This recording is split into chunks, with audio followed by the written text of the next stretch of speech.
Bellingham, Washington, a city of over 75,000 people, is located 80 miles north of Seattle and 60 miles south of Vancouver, British Columbia, Canada.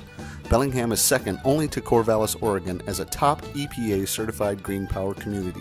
Its residents and business owners, large and small, look to the local nonprofit organization known as Sustainable Connections for guidance in all things sustainable. From food and farming support to sustainable business development, Sustainable Connections keeps Bellingham on the cutting edge of being a thriving, innovative, sustainable community.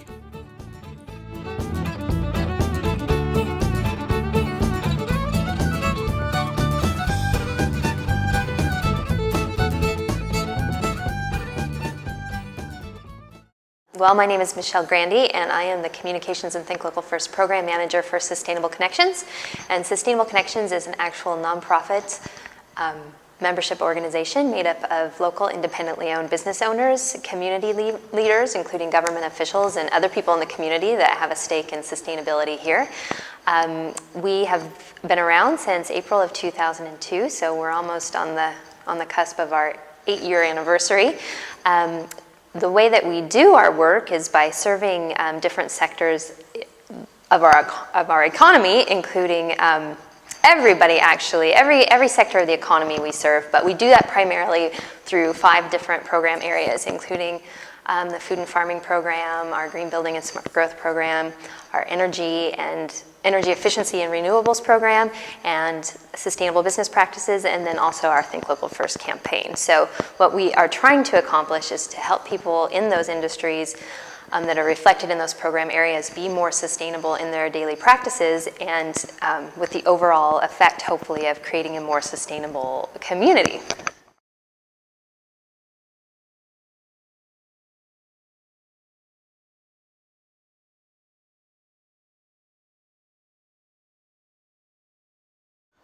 Sustainable Connections actually came about because a small group of local business owners came together and they all shared interest in the idea of a triple bottom line that looks at more than just the economics of a business, but rather the social and environmental impacts that the business has as well.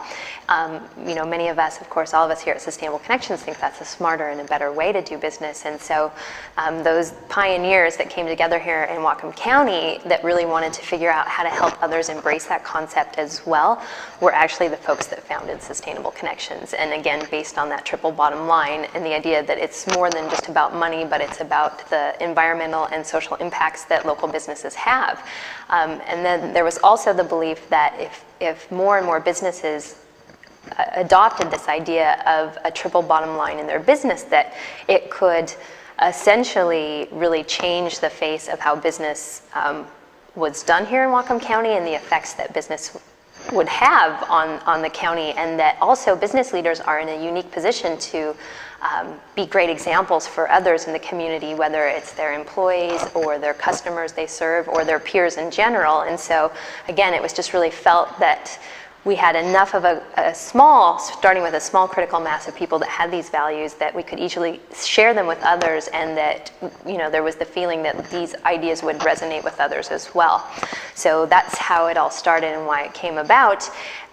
Personally, I've worked at Sustainable Connections now for 5 years, and when I first started working for Sustainable Connections, we were just under 300 members, and so my role was was membership services, so I signed people up for membership, and I explained to them, what the value was in joining and what we were about and what we were hoping to accomplish.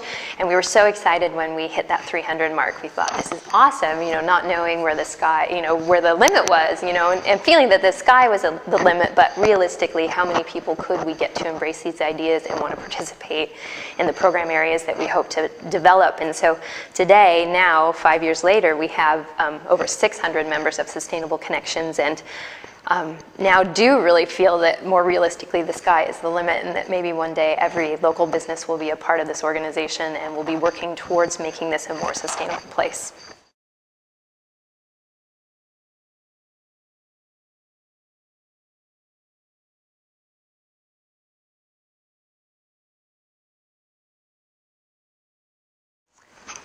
In looking at the cost of what we do and whether it outweighs the benefits, it's really interesting because the model that we've built Sustainable Connections on, in having members and using our members as a catalyst for the message that we're trying to spread through the community, realistically, the amount of work that we've had to put into what we've accomplished and the things that we've done, it's hard work and it's a lot of work, but it's seeded a message that has been emulated, not even now in Whatcom County, but is spreading to other places because people get excited about the things we do and then they spread the message. So I think that the return on the investment of the time that we've given to this has been so grand. And again, it's because we do rely a lot on our members to help us spread this message, and whether they're spreading the message about the successes that they're having at their business because they're being more sustainable. If you divert waste from the landfill and recycle it, that often cuts down on the cost of having your waste taken away. And so people get excited about that, and they tell other people, do you know your garbage bill is going to be less if you recycle more?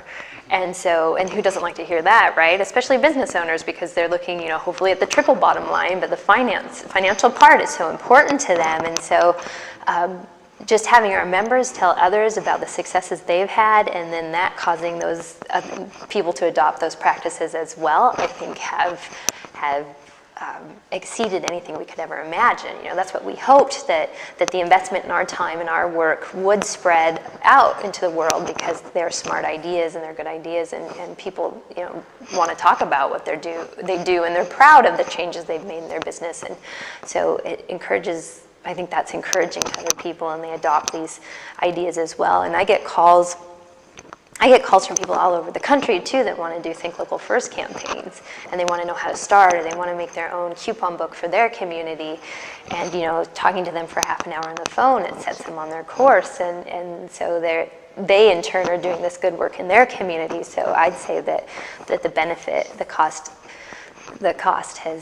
is nothing in comparison to the benefit that not only we've seen here in Whatcom County, but that we're starting to see across the country. I've been communicating with a woman just most recently in Ann Arbor, Michigan, and they've got a group of people who have started a Think Local campaign and trying to educate their community about why they should support their local businesses. And they're going to do a coupon book this coming spring, and I've even talked to somebody on the phone from New Zealand that called, that found us online and thought that what we were doing was really interesting and wanted some details about how we got started. And it's everywhere. It's everywhere. There's a Think Local First campaign in a suburb of London, England. It's everywhere, and it's so cool to get those calls. It's so great, and I think that we've done a good job of figuring out how to do these programs and do the things that we've done. And so it's so exciting to be able to share it with other people.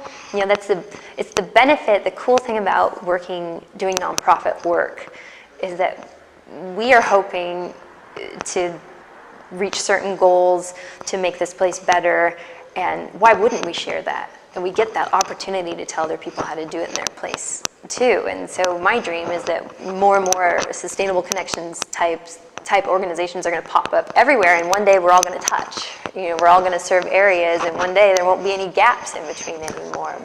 And I think that's realistic as well. I think more and more people, especially now, and there are studies being done that are finding that in tough economic times, people are really starting to embrace and appreciate the idea of supporting your local independent businesses, because they are your neighbors, they are your friends. Ultimately, they are best equipped to serve your needs because they're more nimble, and they can change what they offer, and they can change how they do business, and people are really starting to get it. So I just imagine that more and more of these organizations are going to continue to pop up all over.